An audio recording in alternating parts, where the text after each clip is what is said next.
रात होते ही परिवार पर छा जाता है डर का साया, क्योंकि छत पे से आती है किसी के चलने की तो कभी किसी के हंसने की या रोने की आवाज। अरे ये कैसी आवाज है? ढम ढम ढम। सुनो, चुपचाप चद्दर ओढ़ कर सो जाओ। तुम्हें डर नहीं लग रहा क्या?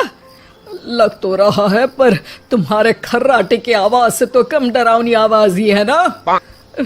मैं बहू और आदित्य को उठाती हूँ। अरे इतनी रात को उन्हें उठाना ठीक नहीं रहेगा, तो छोटू को उठा देती हूँ। अरे छोटू अभी छोटू है, उसको मत डराओ। अरे कॉलेज जाने लगा है, इतना छोटा भी नहीं है। देखिए जी, मुझे तो लगता है कि हमें हवन करवा लेना चाहिए।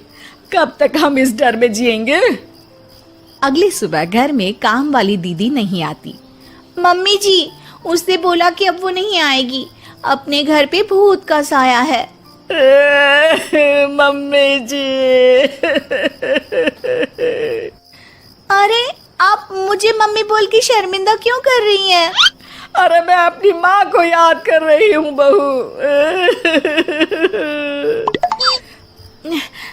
माँ जी, मुझे तो कभी कुछ भी सुनाई नहीं दिया घर में।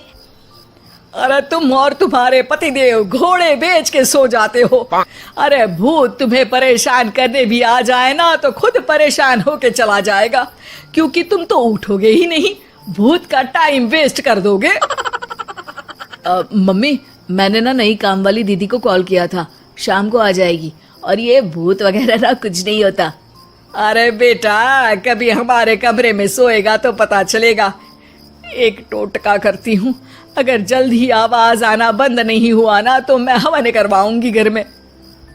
माँ जी बहुत परेशान है, घर में भूत है इस बात से डर के बार बार काम वाली दीदियाँ काम छोड़कर चली जाती हैं, और ना ही कोई पड़ोसी उनके घर आना पसंद करता है। शाम को वो एक नई काम वाली दीदी का इंटरव्यू लेती हैं।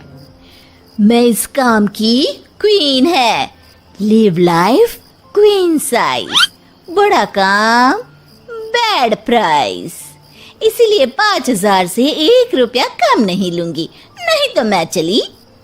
अरे ले लेना, वैसे भी इस घर में कोई आना ही नहीं चाहता। अरे कोई भूत चुड़ैल का सीन है क्या? अरे नहीं नहीं, ऐसा कुछ नहीं है। हाँ, अगर हो ना तो पहले ही बता देना, अपन अच्छे अच्छे भूत को गायब के लिए है। हैं? सच में? हाँ जी माँ जी, लक्ष्मी घर की सफाई और बातों का सफाया करने में एक्सपर्ट है। तुम मेरी एक मदद करोगी? देखो, घर का बाहर काम हुआ ना तो अलग पैसे लेगी, मैं हिसाब की पक्की हूँ। बताओ किस टाइप का भूत है? अरे रात को ना छत से ऐसी आवाज आती है जैसे कोई चल रहा हो। एक बार बाबूजी ने जाके देखा तो छत पे कोई नहीं था। कभी वहां से हंसने की तो कभी रोने की आवाज आती है। अच्छा, मैं क्या बोले ली है, एक काम करो, सबको बुला लो यहाँ पर। लक्ष्मी के कहने पे छोटू, बाबूजी, आदित्य और बहू वहां आ जाते हैं। मैं लक्ष्मी, मैं आपके घर में नई हूँ, मुझे लोग लक्ष्मी मॉम भी बुलाते हैं। लक्ष्मी मॉम? ये कैसा सरनेम है? मेरे पिताजी ना पटाखे बनाने की फैक्ट्री में काम करते थे, और मेरी जन्म भी दिवाली पे हुई थी, तो दिवाली पे लक्ष्मी भी आती है और बॉम भी, इसलिए लक्ष्मी बॉम।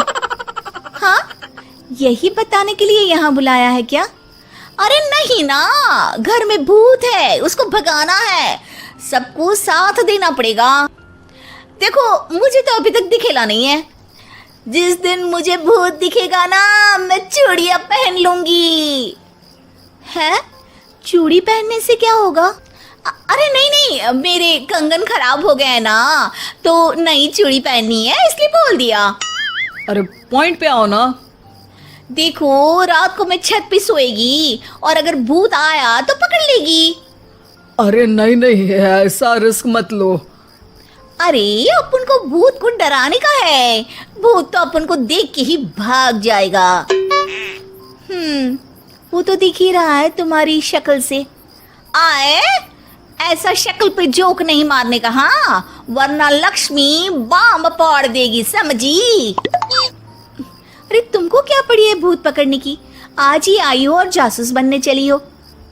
अरे तुमको बड़ा तकलीफ हो रहा है, कहीं भूत और तुम्हारा कोई गांठ बंधन तो नहीं है ना? हो सकता है, भाभी वैसे भी भूत वाली फिल्में बहुत देखती हैं। अरे देखो, मिलके भूत से लड़ने का है, आपस में ऐसा ना ही लड़ने का। रात को लक्ष्मी भूत के इंतजार में छत पर जाकर सो जाती है। सबको लगता है कि आज तो भूत पकड़ में आ ही जाएगा। आधी रात तक कोई हलचल नहीं होती। तभी अचानक किचन में एक बर्तन गिरता है। माँ जी, बाबूजी और लक्ष्मी किचन में आते हैं। लगता है भूत को पता चल गया कि लक्ष्मी ऊपर सो रही है।